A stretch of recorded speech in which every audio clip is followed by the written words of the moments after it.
ओम नमः संभवाच मयहवाच नमः शंकराच मयस्कराच नमः प्रबोधबलेश्वराय बालालिंगाय नमः दीपं ज्योति परं ब्रह्म दीपं ज्योति जनार्दनः दीपहरति मे पापो पूजा दीप नमस्तुते बाबाधबलेश्वराय बालालिंगाय नमो नमः। संसार सुखी रखंतु।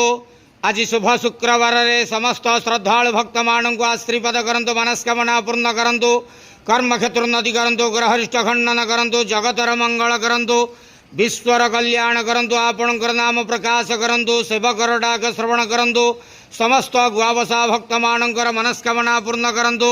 जो जो भक्त माने आपण पाखरे मानसिक रखिछंती तांका मानसिक पूर्ण करंतु। बाबा धवलेश्वराय बालालिंगाय नमो नमः। संसार सुखी रखंतु आनंद केवार हरि बोलो। आज शुभ शुक्रवार रे समस्त श्रद्धालु भक्त मानू आश्रीपद करंतु आनंद केवार हरि हरि बोलो। ओम नमः शिवाय महारुद्राय धवलेश्वराय बालालिंगाय नमो नमः।